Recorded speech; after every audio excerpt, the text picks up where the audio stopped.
Hello, everyone, and welcome back to Chitheads. My guest today is Jeffrey J. Kripal. Jeffrey is the Associate Dean of the Faculty and Graduate Programs in the School of the Humanities and the J. Newton Razor Chair in Philosophy and Religious Thought at Rice University. He is also the Associate Director of the Center for Theory and Research and the Chair of the Board at the Esalen Institute in Big Sur, California. Jeff is the author of 8 books, including, most recently, The Flip, Who You Really Are and Why It Matters, which is what we talk a lot about today. In that book, he envisions the future centrality and urgency of the humanities in conversation with the history of science, the philosophy of mind, and our shared ethical, political, and ecological challenges.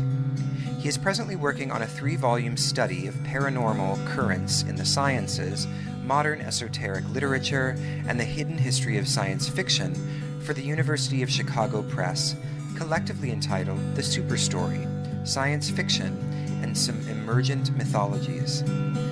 There he intuits and writes out a new emerging spectrum of superhumanities in both senses of that expression. His full body of work can be found at jeffreykripal.com. All right, so let's go ahead and dive right in. As I was saying just a moment ago, I've really enjoyed reading your book, which is called The Flip: Epiphanies of Mind and the Future of Knowledge, which was just published earlier this year. I found it to be really a quite refreshing book. I found myself throughout the book while I was reading it saying yes to myself. So it was quite a great read, and I definitely highly recommend it to everybody who's listening. So let's just dive right into the content of the book. I guess the first question, of course, would be, what is the flip, Jeffrey? So the flip is, simply put, when an intellectual who's been trained in some form of materialism, scientific or medical or technical, has some kind of life-changing experience and flips over to a worldview that has some place for consciousness or mind in it, and the material world still there, but it becomes, in essence, secondary. So one flips from a world in which there is only matter or primarily matter to a world in which there is only mind or primarily mind. That's essentially the flip. And I look really almost exclusively in this book at scientists and engineers and medical professionals, because those are the people whose conversion stories, I think, carry the most weight in our contemporary moment. Yeah. Well, one of the things that, of course, for the community who's listening to this podcast, they, in some sense, it's the choir, right? They don't really need to be convinced largely that these kinds of experiences are possible. And so what's kind of refreshing about your book is that it's directed towards the skeptics, right? It's written for those people who need to be kind of led to this understanding through a kind of certain sequence of thoughts or logical steps. And then you also, of course, address some of the obstacles in our own kind of cultural worldview that obstruct our ability to even acknowledge the existence of these experiences. And so, like you're saying, you bring up a lot of really well-respected figures, scientists, Mark Twain, Francis Bacon, Hans Berger, A.J. Ayer, who was, a logical positivist, and many others. So would you share just a few examples of these experiences that you unpack in the book as they, relate to this experience of the flip? Yeah, but Jacob, maybe before that, I can just say a word about why I use those people. I mean, essentially the whole book operates behind enemy lines. Yeah. To use a really bad military metaphor. Because it's really not an agonistic book. It's really not an anti-science or anti-knowledge book. Oh, no, definitely not. It's very warm and affectionate to those people. I mean, the origins of the book really are in my teaching experience at Rice University. And Rice is very much a STEM school. The students are going to be future doctors and scientists and engineers. And I teach this big survey course, which we call Reli 101. And for the first couple of years I taught it, I used kind of classical religious texts, which had these same sorts of experiences in them. But I realized that these young people just thought these religious people were crazy. Yeah. I mean, They could just instantly dismiss them as superstitious and pre-scientific and ignorant. Yeah. So I thought, if I use scientists and engineers saying the exact same thing, they're not going to be able to do that. Exactly. And of course, it worked. So some of the cases I look at, some of them are historical, some of them are contemporary. The historical cases include Hans Berger, who basically invented the EEG, or what would become the EEG. A.J. Ayer, the great atheist and logical positivist. Michael Shermer, by the way, the great American skeptic. Wolfgang Pauli, the quantum physicist. But also the contemporary neuroscientist Marjorie Hines-Woolacott. Eben Alexander, the neurosurgeon who wrote a best-selling book on his near-death experience, and a Dutch computer scientist named Bernardo Kastrup, who works today in this field and writes really powerful books about all of these subjects. So those are the main case studies. I mean, there are others. There's Kary Mullis, who won the Nobel Prize for his invention of the PCR process in 1993. And had a massive abduction experience on his cabin. And that was interesting about that is that he doesn't actually narrate it in terms of this was an alien abduction. He kind of like he manages to express the experience without defaulting to that explanation, right? Which is sort of interesting. Well, there are actually two really interesting things about that case. So Kary Mullis won the Nobel Prize in chemistry in 1993, and he publishes his memoirs a decade or so after that. And there's this chapter in it called "No Aliens Allowed," which I think is already kind of ironic, right? I mean, so he sets aside the alien abduction interpretation, but he kind of suggests it as well. It's not really clear. Yeah. The chapter. What's interesting about that case is, like many of these cases, the scientist does not speak of these things until after retirement. And I find that really interesting. Yeah, definitely. As a humanist who has no standing in the world of knowledge. So they're protecting themselves. The other thing that's interesting about that case is it's really a triple case. Mullis's daughter had a similar abduction experience on the same property, completely independent of her dad. Wow. And another Japanese scientist had a virtually identical experience, again on the same property, also independent of Mullis and his daughter. So you have three completely separate individuals all reporting basically the same phenomenology in the same location, all independently and all not knowing about the others. So that's a really unique case in many ways, and really striking. And what's interesting about Mullis's take on it is he's so, I think, rightfully skeptical of the visionary component of it. He doesn't believe what he saw. What he sees actually is like a Guardians of the Galaxy episode. I mean, he literally sees a glowing a raccoon on his way to pee after, around midnight in the outhouse. And the raccoon says to him, "Good evening, doctor." And the next thing he knows, it's 6 hours later and he's walking up the road to his cabin. So he knew the visionary component was some kind of hologram or some kind of generated absurd visionary display. But he was absolutely adamant that this happened and that it was real and that his science can say nothing about it. Yeah. It was just, there's nothing we can do with it. We can't repeat it. We can't measure it. We can't do anything with this. But don't tell me it didn't happen, because of course it happened. So in accepting kind of the absurdity of the vision, is it safe to say then that he doesn't affirm or reject the experience on the basis of the content of the experience itself, but on the results or the effects of that experience? Right.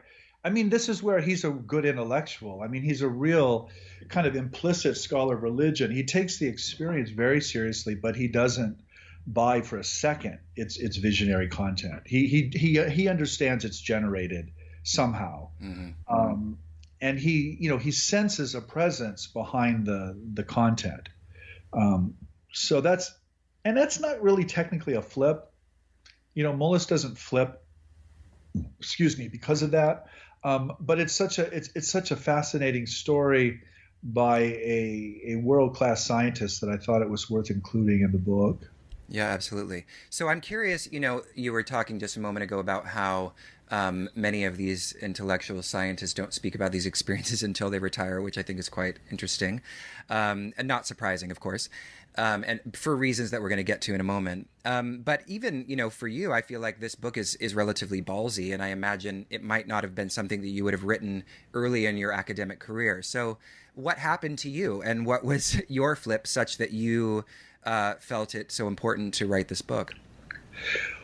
Well, yeah, I was burned early. I mean, my my dissertation in first book was on a Hindu saint named Ramakrishna, and I was looking at the homoerotic aspects of his visions and ecstasies, and these were really obvious in the Bengali, but they had all been suppressed or translated away in the English.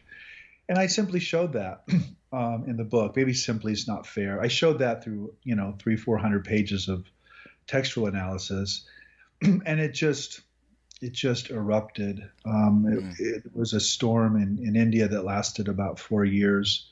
There were two national ban movements. It was debated in Parliament. Oh my Um, gosh, that's wild.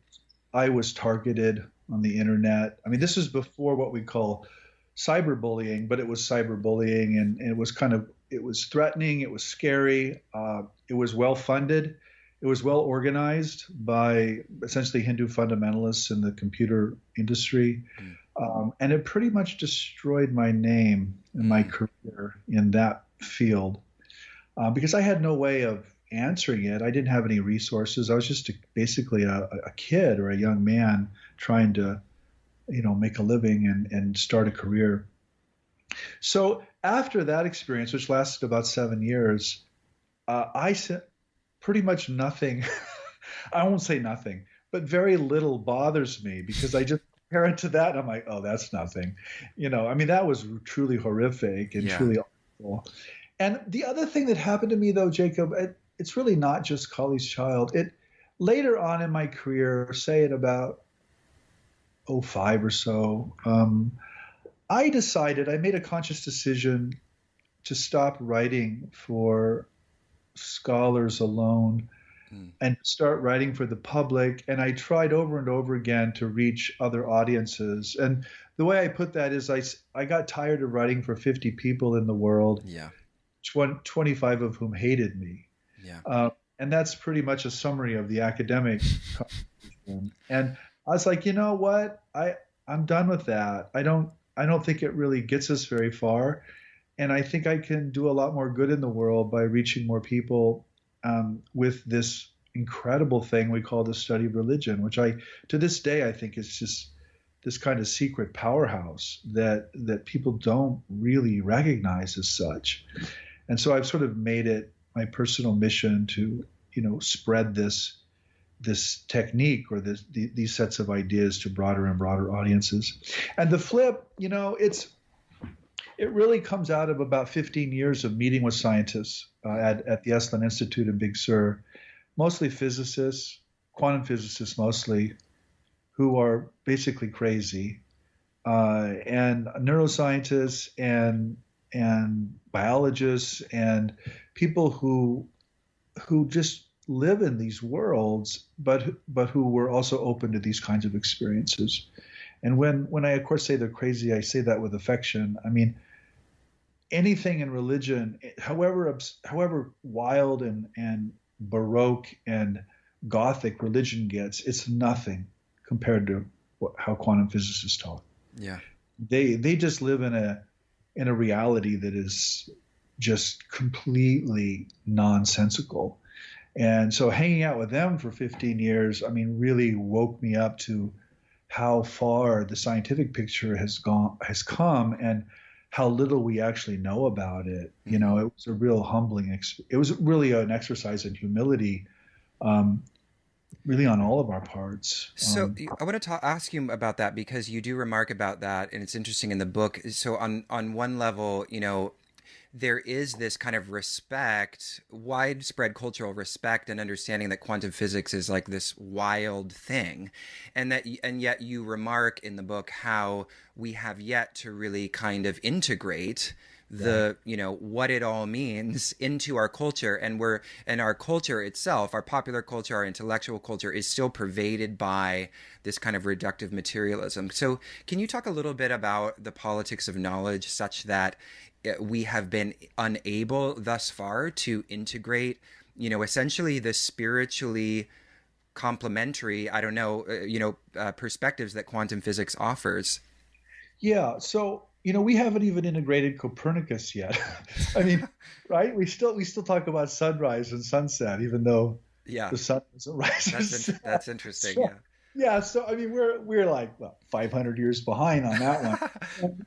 Yeah. We haven't integrated evolutionary biology either. I mean, we're still in this binary debate on whether evolution is real or not. And there are very few people in the public space who are trying to carve out a middle space and saying, well, of course it's real, and let's talk about it, and let's see how it might be integrated into our larger spiritual and cultural worlds. So I think a lot of that work, though, has actually been done and is being done. I think with quantum physics, there are some wonderful physicists and wonderful writers trying to do this. I'm thinking of Philip Ball, who, if you haven't read, you should read. Philip really makes this case that we need artists and cultural creatives and poets to really help us reimagine reality after quantum physics. That we don't have the language to do this. We don't have the concepts. We don't have the metaphors. Clearly, these ideas don't fit into our cognitive and imaginative practices at the moment. And so he really thinks we essentially need new art and a new imagination. And I agree with that. I think that's right. I also think a lot of that is happening, but unfortunately the physicists tend to make fun of it. There's a large literature on the physics of consciousness in the human potential movement, for example, and what most people would think of as New Age literature. And we can critique it for its lack of discipline or its lack of knowing this or that about the physics, but I think it's doing real work. And I think people are trying to integrate this in to the broader culture. So, I mean, that's really what I'm most interested in today, is how these sciences are really changing how people experience something spiritually, and then how they express that spiritually. Because I think that is happening. Yeah, I mean, I just want to talk a little bit more about this kind of, obstacle of a certain perspective on materialism. And I want to read something from your book, if I can find it here. 104, But here is the elephant in the proverbial living room. We haven't the slightest idea how matter makes the leap from insentience to sentience, from dead stuff to us. Nevertheless, we are asked to believe that somehow this is the case. When it is pointed out that such a belief is just that, a belief, we are then told that someday we will prove that consciousness is an emergent property of matter, and that the materialist interpretation of science is finally the correct one. We are given the hollow shell of a promissory materialism. We are asked to believe. And I love this. I love this idea of, materialism, this mode of perspective of materialism requiring a kind of belief system, and which then just makes it another religion, right, in a certain kind of way. Yeah, I mean, one of the things the physicists taught me, which, frankly surprised me. I thought physics was all about the nature of matter. And I naively entered this long conversation with these people along those lines, and they just reminded me again and again that they don't have the slightest idea what matter is. And, what they would always say to me is, look, we can tell you how matter behaves. We can tell you how it's structured. We can predict its behavior with great mathematical and statistical significance and precision. But we're not even allowed to ask what it is. That's not a scientific question. And so that really struck me, that there's just sort of this complete question mark at the heart of modern science, and that modern science really is a science of how, not why or what. And So that was a big turning point, I think, for me, and gave me a lot of respect for these particular scientists, and not a whole lot of respect for those scientists who just equate science and materialism. Because what the flip really is, so the flip is about scientists who have these experiences, and they realize after the flip that actually materialism is just an interpretation of the science, that their science never even needed it. And that their science works just fine in this new ontology or this new metaphysics. And it's that kind of splitting or that kind of division between the science and the interpretation of science that I think is really something we still have to do in the broader culture, because it has really nasty cultural effects. Can you talk about what those are? Well, materialism, for all of its glories in terms of refrigerators and cell phones and atomic bombs, is a utterly depressing, depressing, meaningless, nihilistic worldview. And to the extent that scientists keep pushing materialism as what science is, they're just arguing themselves into a cultural corner they're never going to get out of. And human beings are not going to put up with that, and they're going to turn to other forms of belief that are often as destructive and even more naive because of that meaningless and that nihilism. And so there's a whole section in this book called How Not to Make Fundamentalism Stronger. And the basic answer is stop equating science with materialism. Just stop it. And that will turn the tide. But to the extent we conflate those two, we're heading down a bad road. Yeah. Well, one of the ways in which science gets conflated with materialism is in neuroscience, at least some versions of it, where the brain is assumed to be kind of the origin of consciousness, and then we're supposed to somehow explain how firing neurons leads to subjectivity. And so you talk about the brain as a kind of transmitter, or like a radio, in the book, which why is the idea that matter is, we're talking about it, fundamental, and the brain is the origin of consciousness? Or maybe we've talked about how the idea that matter is fundamental is problematic, but why is also the idea that the brain is the origin of consciousness problematic, besides just being wrong? Well, it's just another restatement of materialism. Yeah.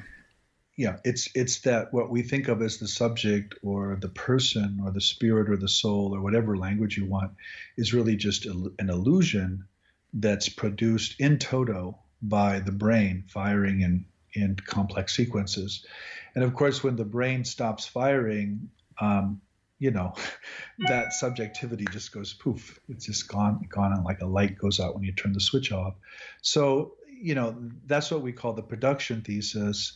And that's what we're asked to believe in kind of conventional neuroscience. But the irony is there's absolutely no proof of it. There's no way to show that. There's certainly ways to suggest that all states of consciousness that are human certainly are correlated with different kinds of brain states. No one questions that. But no one's been able to even come close to show how the brain produces consciousness, probably because it doesn't.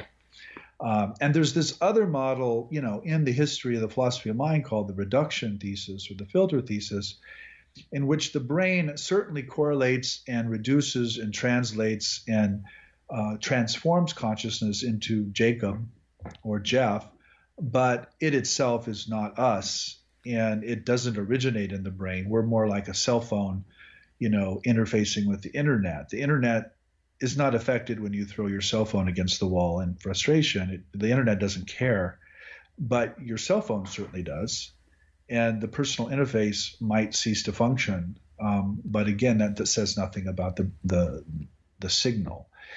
And there's a lot, what I talk about in the book, this is of course it's probably the oldest thesis on the planet. It's certainly shared by all the religions in some form, but it's also more and more where a lot of the philosophy of mind's going. And they're not going there in a religious sense. They're going there, they talk about panpsychism, or they talk about cosmopsychism, or they talk about all these other psychisms, but they really all boil down to this idea that consciousness is not produced by the brain. It's in the cosmos. It is the cosmos, like gravity or force, and the brain is this highly evolved organ that picks up this cosmic consciousness and reduces it into a human person. And to me, that actually makes a lot of sense of the literature I work with, Yeah. which is, of course, comparative mystical literature. So I actually like that idea. I think it just makes a lot of intuitive sense. And I also like the fact that a lot of conventional neuroscience is just a spectacular failure, because they're assuming this production thesis, and it just ain't so. It ain't working. And we were supposed to prove this. This was a couple decades ago, was the decade of the brain, and it didn't happen. And we're just told, well, give us enough time. And I'm like, no, it's not going to work. And how long do you go down a path with the wrong model? How much time do you want to waste? And it's so interesting that there seems to be, it's like we look back at the past history of science and we see the overturning of models over and over, and then we just happen to think that we live in the time when all the models happen to be correct. It's just so naive. This is what historians of science call presentism. Yeah. Yeah. And presentism is the naive conflation of the present state of science with all possible knowledge, which is, of course, ridiculous. It's so ridiculous. Yeah. You talk about, like you were saying, panpsychism, these different ways of addressing this idea of consciousness being primary. Panpsychism, dual aspect monism, quantum mind, cosmopsychism. I'm wondering which one.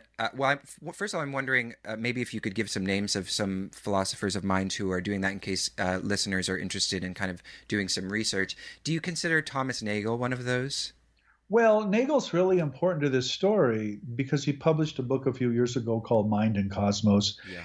And Nagel's a really skeptical thinker, and he basically said, look, this neo-Darwinian materialism you're all assuming, it's just not going to work. It can't be right. And the reason for him that it can't be right is us. Mm-hmm. Just the fact of us, that you have conscious subjects in the universe, that the universe produced, and you can't get something out of nothing, to use the old argument. And Nagel was just, viciously taken apart for this because he had the audacity to question this dogma. And he, of course, wasn't saying evolution doesn't happen or that materialism doesn't have things to offer. He was just saying these are not adequate models of what the cosmos is, because the cosmos has produced minded subjects. Mm-hmm. Nagel's a part of that.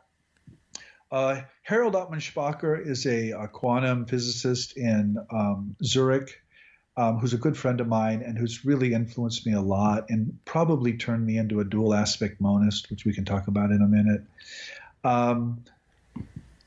Bernardo Kastrup is this Dutch computer scientist who is a card-carrying idealist.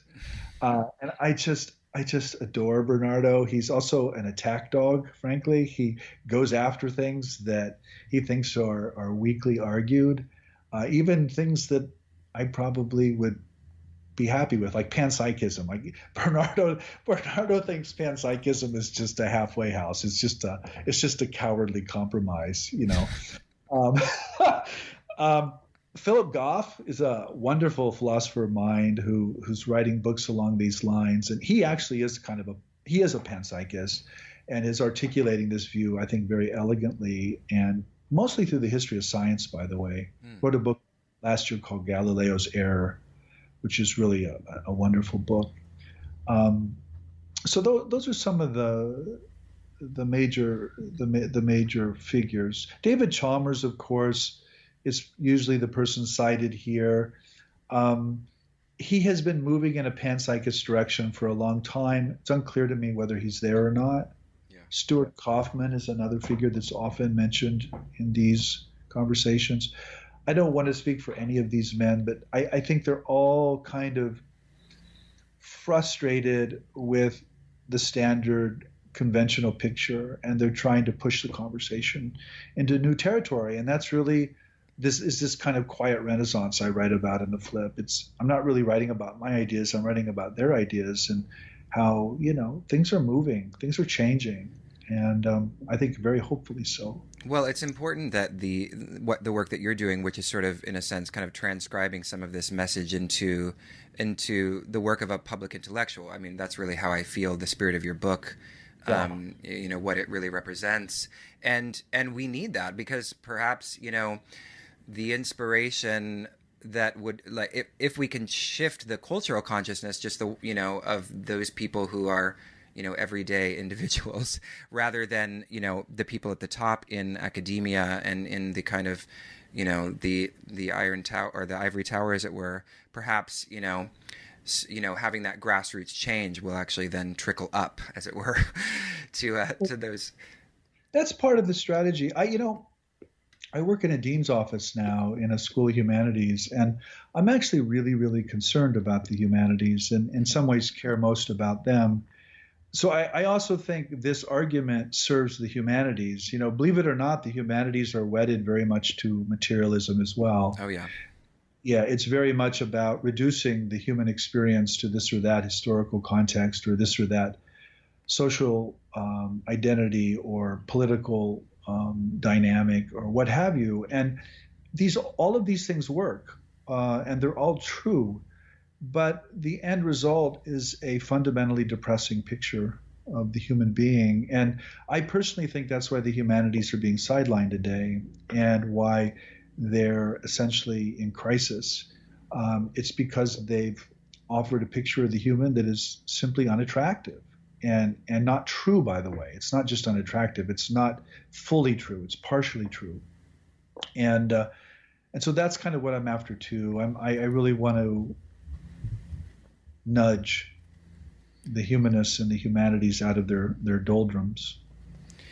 Yeah, I mean, you say this is sort of bringing us towards the question of the culture wars, which you bring up towards the end of your book, and what you were just describing about how the humanities are essentially hyper-emphasizing differentiation, into kind of the silos of cultural specificity, and losing a kind of sense of the universal.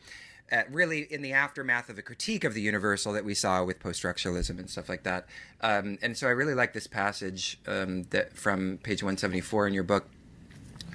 Ultra-conservative ideologues and their followers in the United States attempt to deny the integrity and importance of the differences of others, and so subsume them into their own understanding of universal human sameness, which inevitably takes some form of whiteness or Protestantized Christianity. Intellectuals on the far left make the opposite comparative mistake. They overemphasize human difference, usually coded as racial, gendered, or sexualized, to the point where all human sameness is relegated to the margins or demonized as colonizing, imperial, hegemonic. They may do this for just moral reasons, but the results are nevertheless less than ideal, an endless fracturing of the liberal community into this and that political identity, which then fractures again and again and again, until there is no shared and universal human basis from which to act effectively and robustly in the political realm. So I take it from your perspective that this is really the situation in the humanities now, right? Is this kind of that's the ideology of the humanities.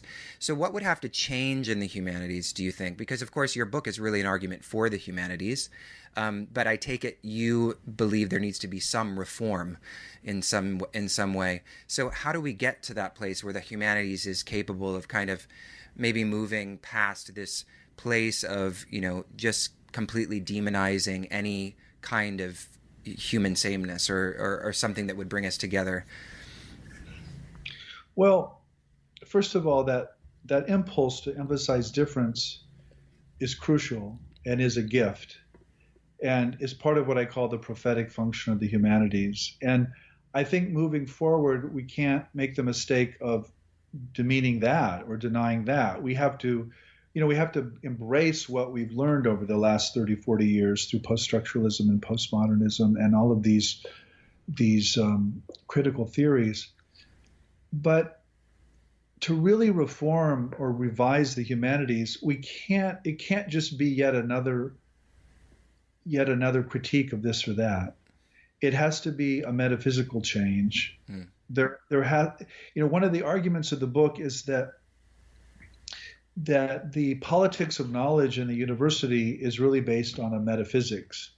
And the more real something is, or the more real something is considered in the university, the more funds it gets and the more prestige it has. So, you have physics up here on top, which is really about the ultimate nature of the real world, which is the material, how matter behaves. And then you have chemistry, and then you have biology, and then you have the social sciences in the middle, which are still about material properties, but now with these pesky people, these pesky actors doing them.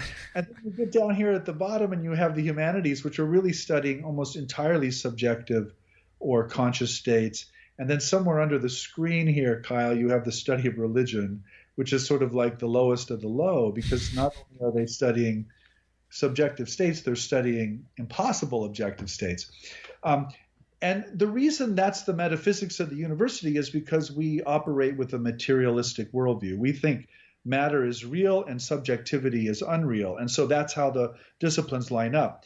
If we flip and we now consider that consciousness is fundamental and the material world is actually secondary, the sciences will become a division of the humanities, by the way. Because we can only hope.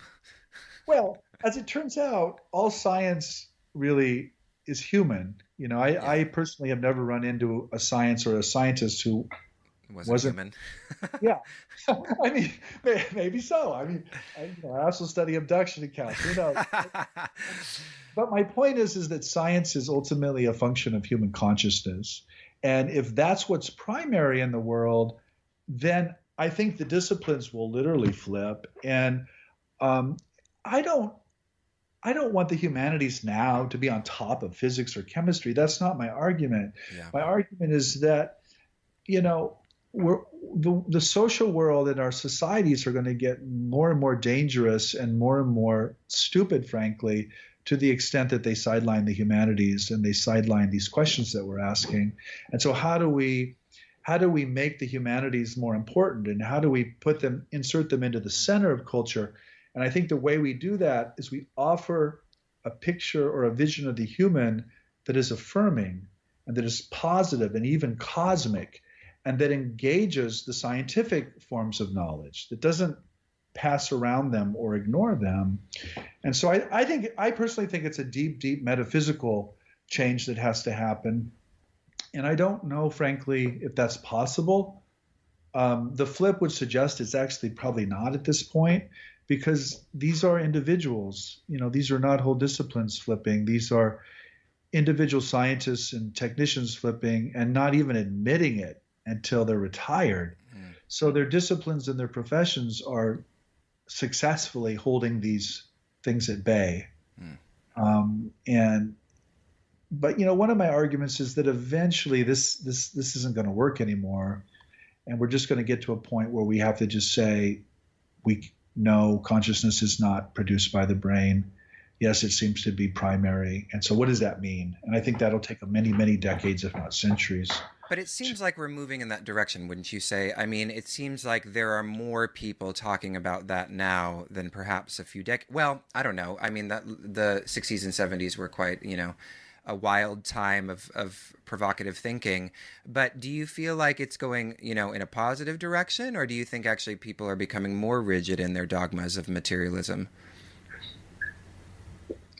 I don't, I'm not a utopian thinker. I'm more of a realist here. I mean, when people say that to me, I'm like, well, maybe you and I think that way, but I live in Texas. Oh, and it feels different down here than it feels in Cambridge or New York City or wherever you happen to be. I'm also from the Midwest, and so I'm very skeptical of elite intellectuals, including myself, by the way, saying things are changing, because I don't know for a fact, I suspect from my personal experience that things are not changing and that people are just as uneducated and silly as they ever were. Yeah. Well, recent events seem to confirm that. Yeah. Well, we'll see. Well, we can hope. Yeah, let's. Yeah. Yeah, let's cling to some vestige of hope, please. Yeah. So, one of the things that I think if there was anything in the book that I was sort of curious about, I mean, I was curious about many things, but maybe where I was like feeling a little bristling was in the discussion of religion. And I'm curious because, the way you talk about these experiences, and I get why you do it, you're talking about it as sort of prior to religion, so underneath religion, before religion. And in a sense, I think one could read your book as being an argument that we don't need religion in a certain kind of way because these experiences will still happen. But and because many religions, as we know, have kind of contracted or rigidified into these sort of like what was at one point they were expressions of this flip, and then they kind of contracted into these dogmas. But do you see there being, and of course, you've studied this throughout your life, your professional life, do you see there being a difference between kind of dogmatic religions and those kind of religious or contemplative traditions that preserve a kind of technology that opens one up to the flip? So I'm thinking of this thing I heard recently. I can't remember who said it. Awakening is an accident. Meditation makes us accident prone, right? Yeah. So do you think that, in addition to the acknowledging that the flip exists, we might also need tools and techniques to put us in the way of the flip, as it were? Yeah. So, sometimes people ask me what my relationship to Roman Catholicism is, which was my birth religion. Mm. And I always say, oh, that's easy. It's tortured. That's kind of how I feel about this topic as a whole. I actually am not anti-religious, and I think belief and rituals and community are the primary ways that human beings remember these states and pass them on from generation to generation. And so I think the religions are kind of treasures of human civilization and of these flips. They just always come with this hardening, though, or this contraction in which the religion ends up saying it's the whole shebang, when it clearly isn't. It just obviously isn't. And so my hope is that in the contemporary world or the future world, we can construct or create or found religions, as it were, that don't make that mistake, and that are frankly more global and more human and more diverse and more capacious than our past religious creations have been. So I'm actually I would agree with everything you just said. I do think, though, that when we get to the subject of the paranormal, which I think is what you were referring to, I think the paranormal experiences are proto-religious, and they are often very deconstructive. Mm-hmm. They're often taking apart the religious tradition or the mythology that's in place, and that's why they're often experienced negatively, by the way, or even demonically. I think the demonic capacity or the deconstructive capacity is sort of central to what they're about. But I know as a historian of religions that you actually don't get a religion until you take a previous one apart. Mm. That's what the history of religions is one religion after another being deconstructed and then reconstructed into something else. Mm. And so I just see that as a natural and healthy human response to religious tradition. So is that anti-religious? I don't think so. Mm-mm. But it's also not conventionally religious. I'm always telling my students and my listeners, I'm not here to support your religious worldview, but I'm also not here to not support it. I'm here to try to understand why all these people are religious in completely different and often contradictory ways. Yeah. And so that it just depends on how big of the human community you're going to put on your table. Mm-hmm. Are you going to affirm just your religion, or are you going to affirm everyone's religion? And do you really want to do that? some people's religions are pretty destructive and pretty. They're often literally deadly, actually, to some human beings, both within them and without them. Well, that's the irony, right? Of like, the kind of the the the kind of imperative to protect certain cultures as an expression of your kind of liberal values, but then you're, potentially protecting a culture that actually, violates your liberal values. So it's sort of like one of these, paradoxes. I mean, part of it for me, Jacob, is I grew up Roman Catholic and very pious, by the way, uber pious, I would say, deeply indebted and deeply grateful for that tradition.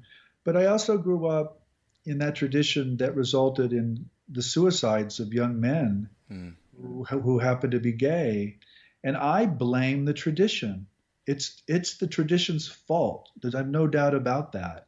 That it was wrong to condemn homosexuality in the 1970s and 80s when these young men ended their lives. And these men would not have ended their lives. Yeah. Their religion not made that terrible, terrible mistake. And so I don't hesitate to blame religions for tragedy, really. But that doesn't mean they're all wrong or that religion itself is bad. I don't believe that either. I think we have to be more nuanced, honest with each other. Yeah, and it's clear that you don't, because there's some, for example, Richard Dawkins et al., who think that, we must purge the earth of religion. And it seems to me that what you're saying is a bit different. It's not that it's that we actually can't get rid of religion, that religion is an expression of the human condition in a certain kind of way. And to assume that we could, completely purge the earth of it is somehow, naive and actually denying something that is quintessentially human. Yeah. That's precisely my position. The only way to purge the earth of religion is to purge the earth of human beings. Yeah. Maybe that's what Richard wants. I don't think so. Maybe he's an alien. Yeah. I think he's naive, frankly, when he says things like that. But, he can say those things. It helps us to talk about them. Yeah, it certainly does. Yeah, it gives us something to talk about. So I want to rewind a little bit because I meant to ask you, because you had mentioned, after these four expressions of consciousness being primary: panpsychism, dual aspect monism, quantum mind, and cosmopsychism. My follow-up question to asking you about that was, which one you find the most compelling. And you've already told us that you've been convinced to be a dual aspect monist. So I'm curious why, and what was the argument that got you there? It was Harold. Harold, again, is this quantum physicist who's been writing about dual aspect monism, primarily through the prism of Wolfgang Pauli and Carl Jung.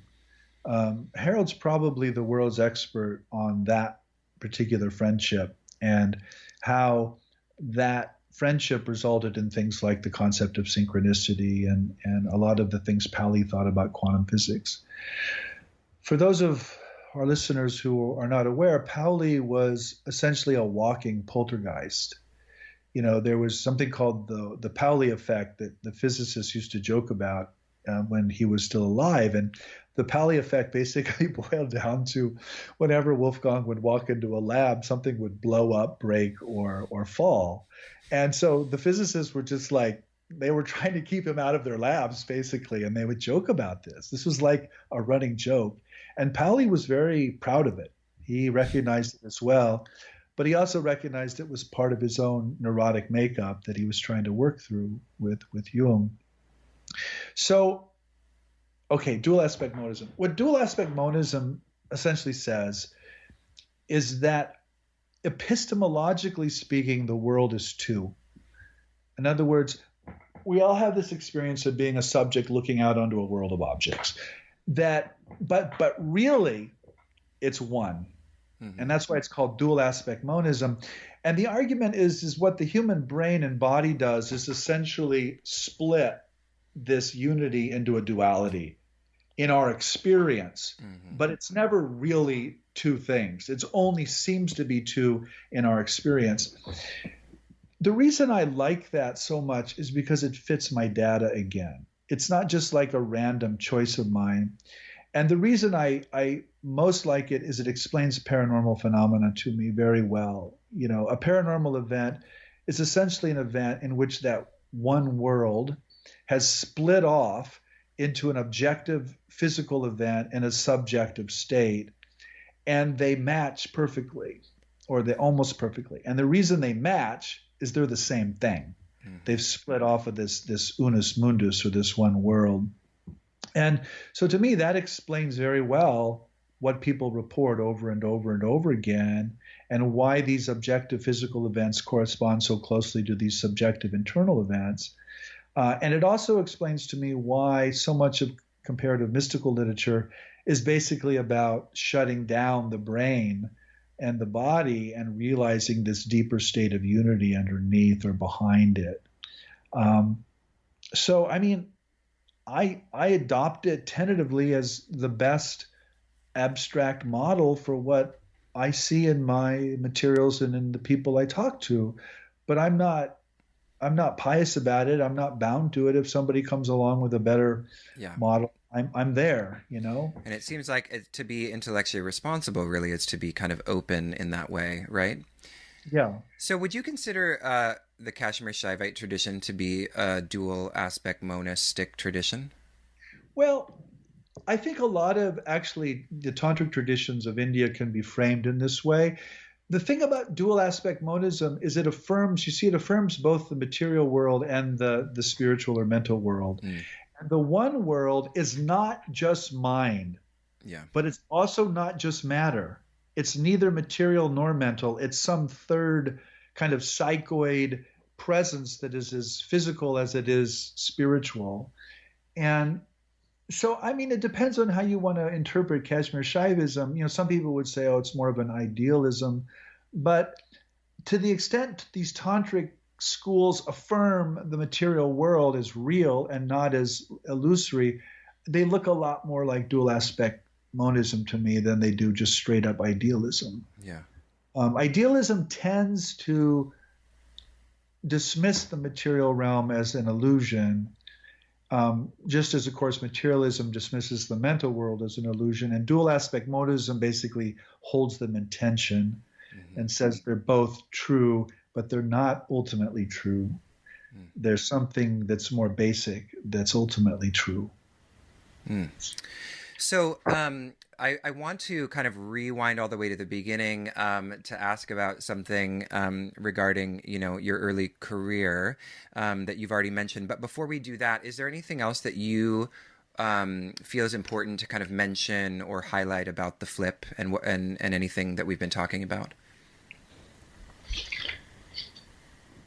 Not really, Jacob. I think we've covered a lot of territory. Yeah, no, I mean, I could talk more about it, but I don't think it's necessary. No, I don't think it's necessary. I think people need to just buy the book. Yeah. I think that's the best idea. Yeah, for all their friends and relatives. Exactly. Please buy at least 10 to 20. No, it's a really great book. And actually, I have to say, this is one of my favorite covers I've ever seen. I love the cover of this book. I can't stop looking at it. The blue and the orange together, it's just, there's something so satisfying about it. Yeah. Also, it's very smooth. So Penguin, so this was actually published in 2018. Oh, okay. But Penguin in London picked it up and published it again this last spring. Their cover's beautiful as well. These are two of the best covers I've ever, any of my books I've seen. The new cover's an Escher painting that I had not seen, but you can see it online. It's fine. They're both beautiful books. Yeah, it's absolutely beautiful. And covers do matter. I bet people are going to pick it up for sure. Also, the title is catchy too. I like this cover too because if you look at that little guy flipping, I always tell my readers, well, I'm not sure if this is a flip or a flop. I don't know if he's going to land on his feet. I'm a little worried. Yeah, that's kind of why I like it. You got to wait and see. Yeah, exactly. All right. Well, so yeah, I just wanted to, go back to this since you did say before our conversation that you were okay talking about it, because I think it's interesting. And I often find, I don't do it really intentionally, but I often find at the end of these interviews, I end up talking about politics in some way. And, we were talking about publishing College Child. It was a huge, a scandal from, for certain people. And I just wanted to kind of maybe talk a little bit about why it was so provocative and why people had such a problem with it.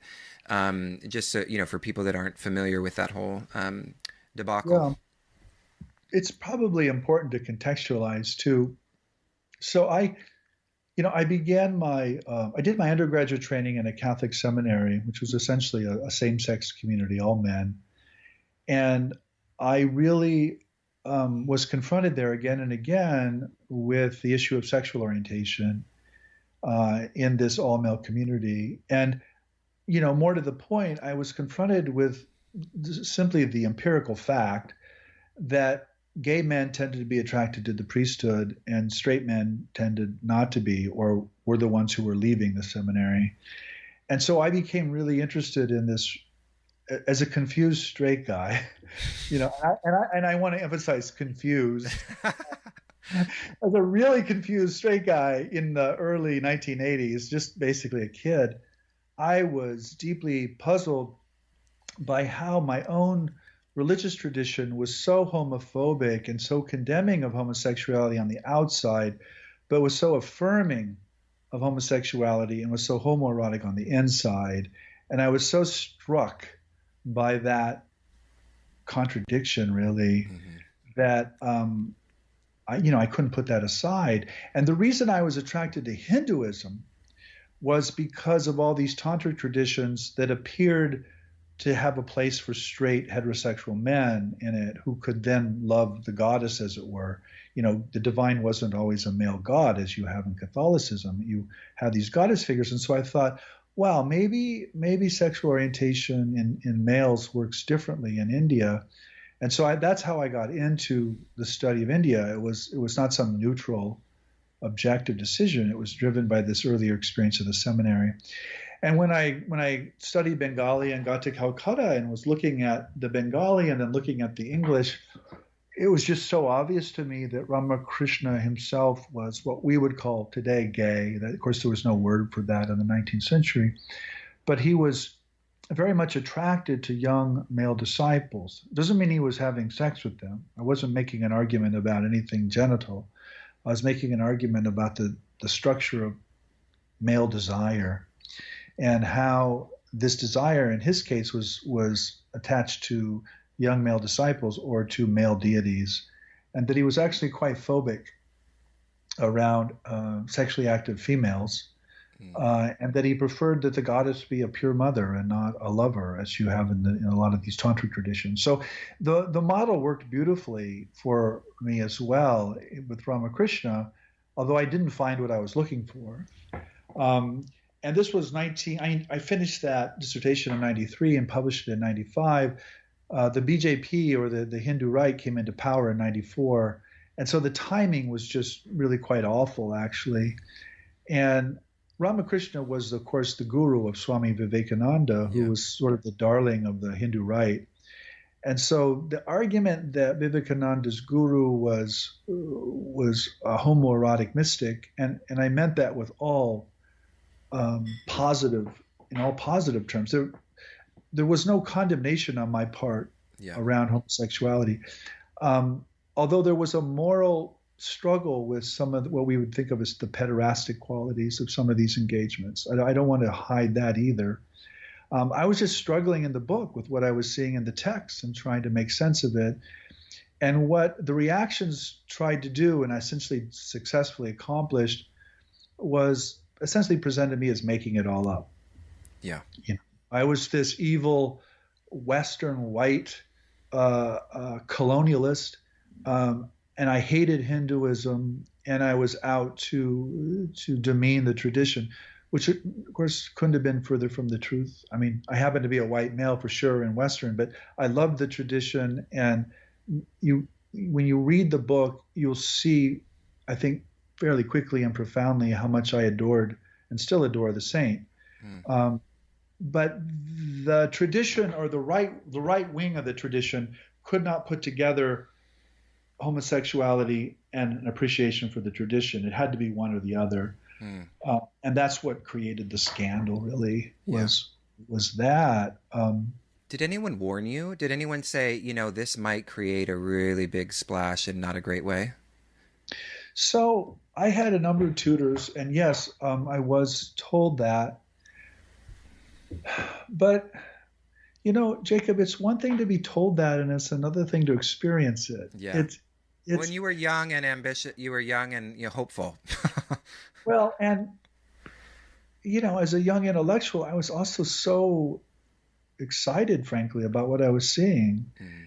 And it was so powerful. And I had had my own Shaktipat experience as well in Calcutta. And so I think there was a religious kind of impulse behind all of this that was driving it as well. And so it was all really genuine and sincere and powerful.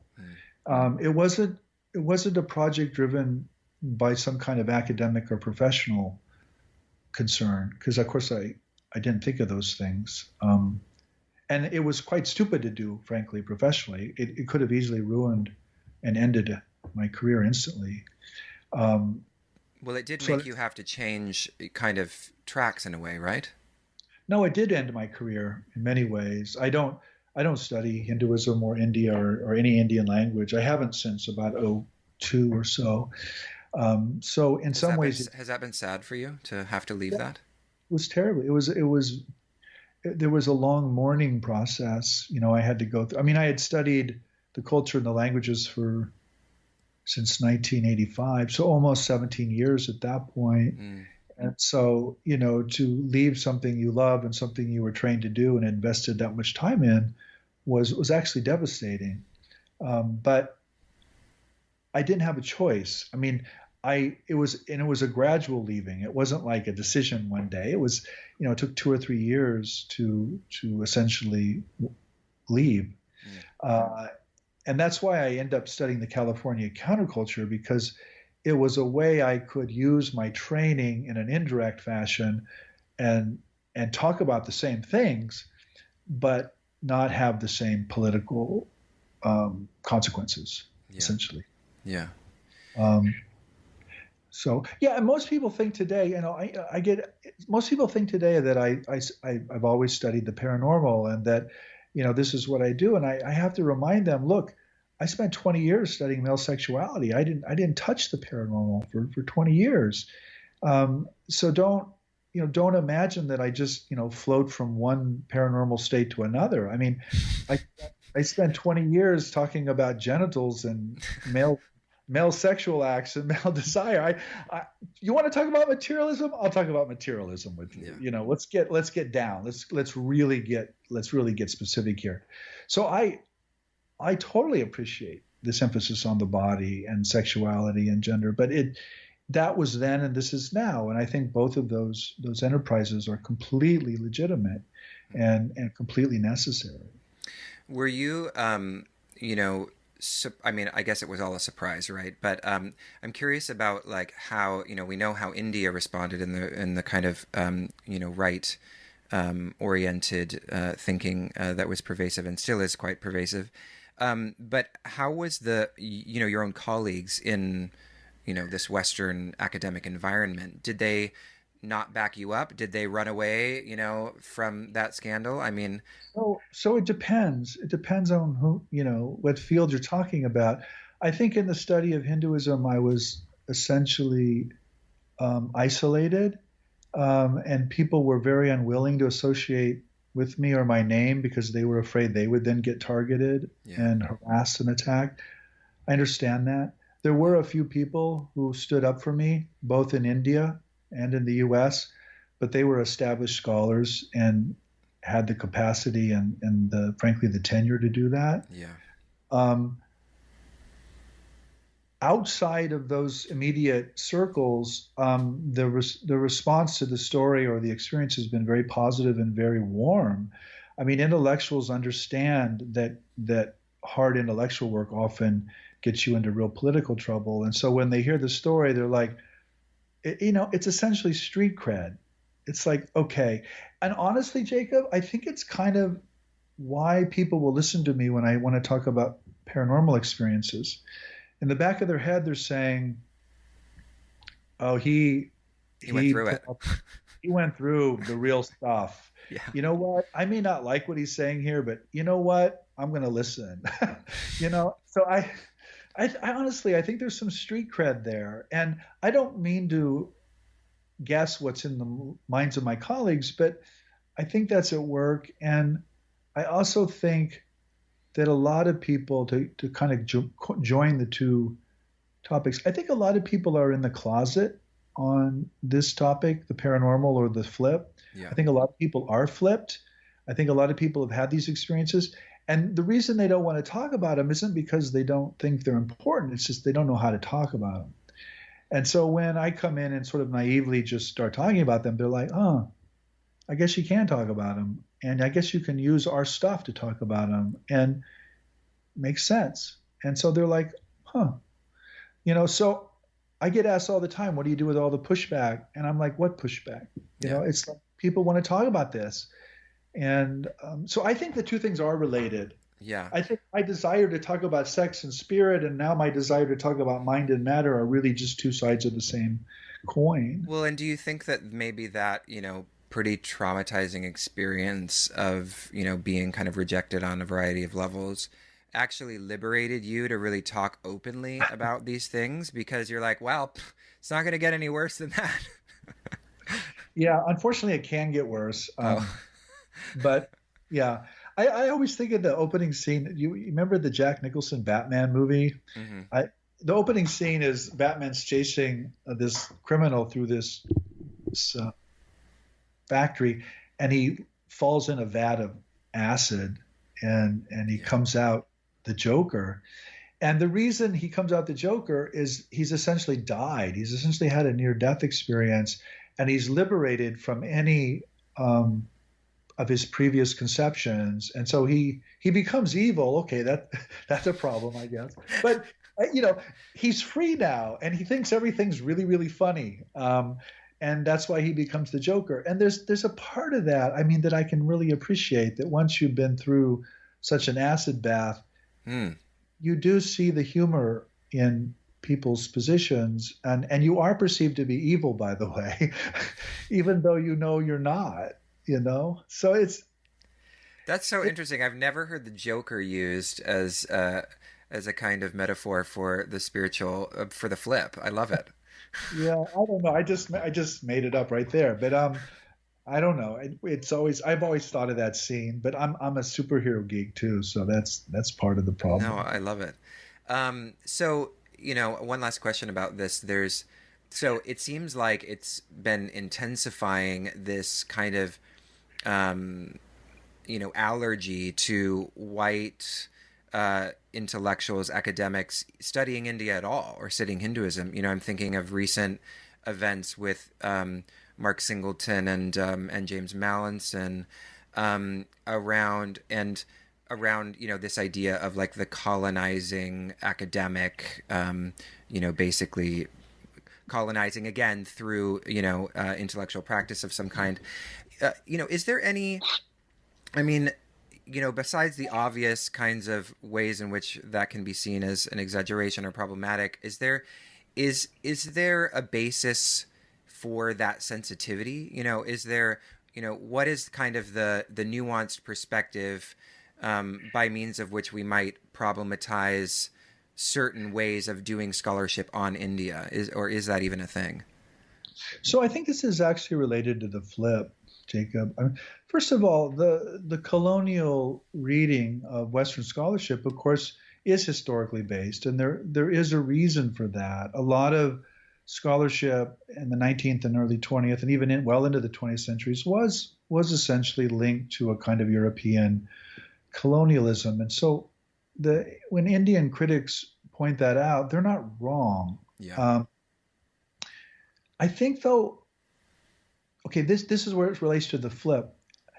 The problem with that is that post-colonial theory presumes the ultimacy of the social or cultural ego, right? It presumes that who we really are is the Indian man or woman or the American man or woman, and that social identity and skin color defines entirely who we are and what reality is. But once someone has had an enlightenment experience or a Kundalini awakening or some kind of form of non-duality, that that doesn't work so well anymore. And it relativizes those cultural and political histories. It doesn't remove them. It doesn't make them wrong. That's where the critique has to stand. But it certainly relativizes them in a profound way. The way I put it is, if reality is truly non-dual, does it just stop being non-dual in Afghanistan or Turkey or East Germany? Where exactly does it stop being non-dual? And if it's non-dual in Houston, as much as it's non-dual in Calcutta, why on earth can't a white guy or a white woman have this experience like a Hindu or a Buddhist or something? So I think that's the flip, right? Mm-hmm. Which of these two poles are you privileging? Are you privileging this political, social ego body? Okay, then your post-colonial critique is ultimate and definitive. But if you're privileging the Enlightenment experience or the non-dual experience, then it's not. It's no longer ultimate. It's a part of the puzzle, but it's secondary. And I think that's really the problem I've always had with my critics is that their post-colonial critique presumes Western materialism. Actually, Yes, yeah, it itself is colonized yeah, already, and the deeper metaphysic of non-duality is precisely that which is not colonized, and that's what I've always felt I've really been arguing. And so I think the critiques of someone like myself are themselves expressions of a colonial mindset, and the kinds of worldviews or experiences I was trying to uncover in Kali's Child are precisely pre-colonial or frankly anti-colonial. yeah. So I share their anti-colonial sentiments. And I understand them and I accept that critique. I really do. And I even accept the observation that there were aspects of Kali's Child and myself that were colonizing. I get that. But there was no other way that it could have been otherwise, just given the period and the way we're socialized as human beings.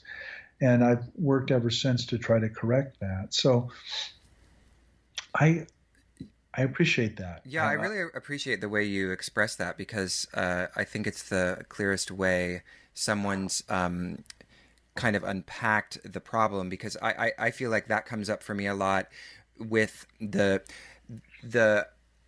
post-colonialist interpretation or understanding of cultural appropriation when it comes to things like yoga or, traditions, contemplative traditions from, not a United States context, India, South Asia. And there's this idea that like you don't have any right to that over there, those traditions, because they belong to that culture. But that reading itself is a misappropriation of that culture, which is those teachings are universal. They're written in a universal way. It's not like, the fruits of meditation or insight are only for, this particular culture at this particular time. No. And so even that in and of itself, what is attempting to kind of fight cultural appropriation is itself a misappropriation of it. Right. And it also presumes that the Indian traditions or the Chinese Buddhist traditions or whatever traditions you're talking about themselves weren't appropriating all over the place. Mm-hmm. And this is what we know from the history of religions, that there's no such thing as a pure tradition. There's just a complete fiction that all religious traditions are always appropriating anything and everything in their midst, and they're fusing it into new forms. My Roman Catholicism was like that. I mean, it was just voracious. It would just pick up anything and appropriate it, to use that kind of language. So whenever I hear the critique of appropriation, I get suspicious because it seems to want to be arguing for some kind of cultural purity or an essentializing of different and I traditions. don't think there is such a thing. I think that's a complete fiction. And but again, I understand the colonial context of that. Yeah. But it's just something we have to struggle with and listen to, and I think it's important. Yeah, absolutely. Wow. Well, this has been a really wide-ranging and beautiful conversation, and I'm really happy to have had the opportunity to chat with you, Jeff. So thank you so much for the generosity of offering your time. Just want to mention one last time to those listening that um, Jeff's 2018 book, but recently republished in a beautiful new cover, is The Flip: Epiphanies of Mind and the Future of Knowledge. And yeah, pick it up. It's really, such an excellent book, and I'm really excited to introduce it to people who haven't found it yet. Thank Thanks. you, Jeff. Thank you. It was fun.